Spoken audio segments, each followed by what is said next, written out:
Perkenalkan, nama saya Pandu Praditya dari MI Maris Bodeso, Semong Kebumen.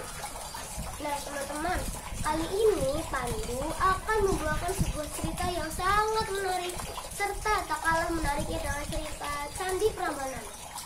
Cerita ini berjudul Legenda Rawapeni. Cerita ini saya ambil dari buku yang berjudul Legenda Rawapeni, cerita rakyat dari Jawa Tengah yang ditulis oleh Triwayana. Pada zaman dahulu terdapat sebuah desa yang terletak di kaki Gunung Telemoyo. Desa itu bernama Desa Ngasem. Desa tersebut dipimpin oleh seorang kepala desa yang arif dan bijaksana yang bernama Ki Sela Gondang. Ia memiliki seorang istri dan seorang anak yang bernama Endang Sawitri. Pada suatu ketika di Desa Ngasem akan diselenggarakan acara merti desa dan sedekah bumi sebagai wujud rasa syukur penduduk Desa Ngasem.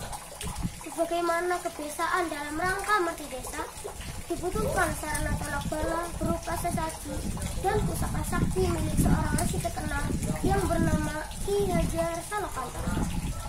Untuk keperluan tersebut, Sela Gondang mengadakan rapat dan mengutus Putri Endang Sawitri untuk meminjam pusaka sakti tersebut. Singkat cerita, Endang Sawitri menjalankan perintah ayahnya untuk meminjam pusaka sakti kepada resi. Ia pergi menuju ke lereng Gunung Telemoyo tempat resi tersebut tinggal. Setelah menempuh perjalanan yang cukup melelahkan, tibalah Endang Sawitri di padepokan Ki Hajar Salokantara.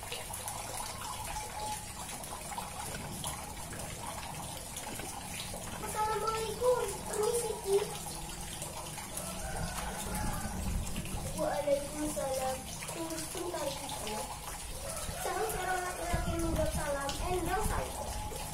Setelah pintu gerbang terbuka dan Endang Sawitri memperkenalkan dirinya, lelaki tersebut mempersilahkan Endang Sawitri masuk ke padepokan. Setelah menunggu beberapa saat sambil menikmati hidangan dan memandang sekeliling padepokan yang luas dan bersih, muncullah seorang lelaki setengah baya yang berkuku tegak, berjubah hitam, dan mengenakan ikat kepala berwarna hitam. Punten Ki, perkenalkan saya Endang Sawitri, putri dari kepala desa Ngasem.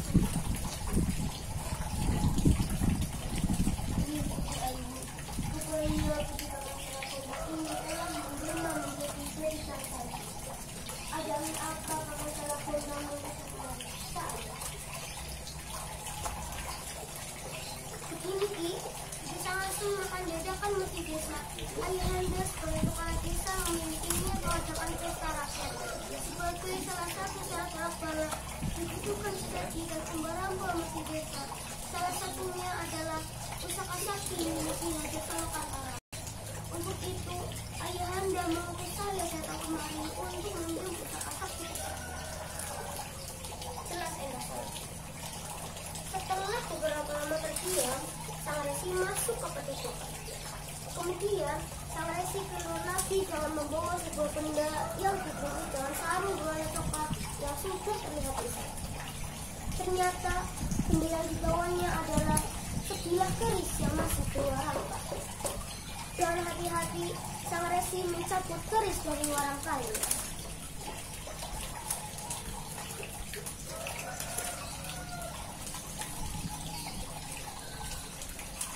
Pusaka ini merupakan keris sakti yang memiliki nilai yang tinggi. Ayu, keris ini bukanlah pusaka sembarangan. Kalau ayahanda bukanlah sahabat kerisku, tentu aku tidak akan pernah meminjamkan keris ini kepadanya. Bawalah pusaka sakti ini kepada ayahandamu, Ayu. Namun, ada hal penting yang perlu kamu perhatikan ketika membawa pusaka ini.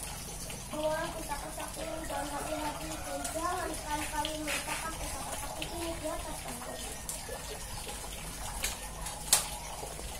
Baik Ki, amanat Ki Hajar Salokantara akan saya ingat dengan baik.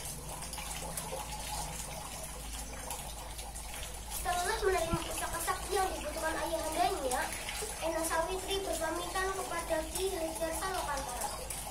Dalam perjalanan pulang ke Desa Ngasem, Endang Sawitri merasa sangat lelah dan mengantuk. Ia beristirahat di bawah sebuah pohon yang rindang.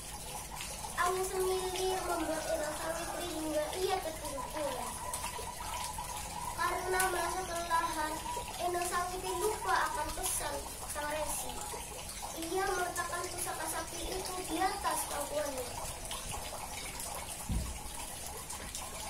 Ya Tuhan, alangkah terpuruknya aku lalai ya Tuhan. Sesampainya di desa Ngasem, Endang Sawitri disambut oleh warga desa dan kedua orang tuanya, Kisalah Gondang dan Nyi Manik Bestari. Betapa bingung kedua orang tua Endang Sawitri tatkala mendapati sang putri bersimpuh seraya menangis terseduh-seduh di kaki mereka.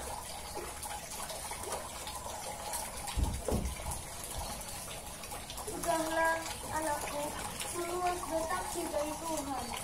Sekarang beristirahatlah. Ayah akan pergi menemui Ki Hajar Saloka untuk mencari jalan keluar dari masalah ini. Lalu, bagaimana dalam berdesa, Ayah? Kau tidak usah memikirkan hal itu, nak. Biarkan ayah yang menjelaskan kepada warga desa untuk menunda usaha desa kita ini. Akhirnya, Endang Sawitri dan Ki Hajar Saloka menikah untuk menghindari air. Tidak ada satu orang pun yang mengetahui kalau ia sudah memiliki suami dan hamil. Beberapa bulan kemudian, Endang Sawitri melahirkan, namun alangkah terkejut ia karena yang dilahirkan bukanlah bayi, melainkan seekor ular naga. Anehnya lagi, ular naga itu dapat berbicara seperti halnya manusia. Ah, siapa kau? Mengapa aku melahirkan seekor ular naga? Ibu jangan takut. Aku adalah anak yang kau lahirkan. Ini kehendak Tuhan, Ibu. Saya mohon, Ibu jangan takut. Kemudian Endang Sawitri menimangnya dan memberikan nama kepada ular naga itu Baru Kelinting. Suatu hari ketika Baru Kelinting menginjak usia remaja, Ibu, apakah aku memiliki orang ayah? Iya nak, ayahmu adalah Ki Hajar Saloka yang sekarang sedang bertapa di dalam gua di lereng Gunung Bromo. Bawalah kelintingan ini sebagai bukti peninggalan ayahmu.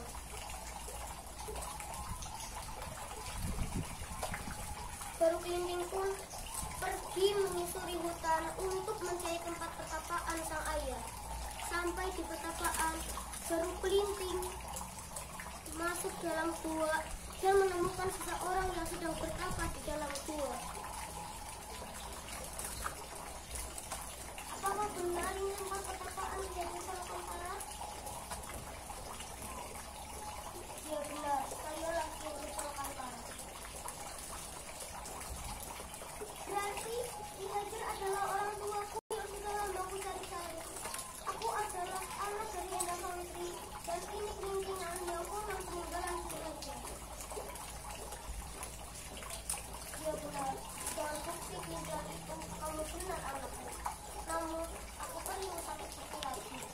Jika kamu memang anakku, coba kamu melingkari Gunung Bromo ini. Kalau bisa, berarti kamu benar-benar anakku. Ternyata Baru Kelinting bisa melangkirnya dan Ki Hajar Saloka mengakui bahwa ia benar anaknya.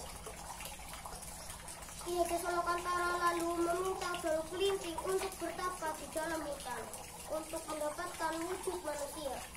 Namun suatu hari penduduk desa Patuk mengadakan pesta sedekah bumi.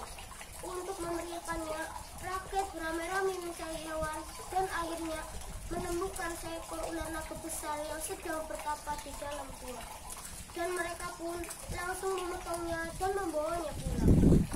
Dalam pesta itu, datanglah seorang anak jelmaan Baru Kelinting yang ingin menikmati hidangan, namun diusir oleh warga. Bolehkah saya meminta sedikit makanan? Bolehkah saya meminta sedikit makanan? Tidak, pergi sana. Baru Kelinting pun pergi mengitari hutan sampai pada akhirnya ia tiba di rumah seorang nenek. Nek, bolehkah saya mampung beristirahat di sini?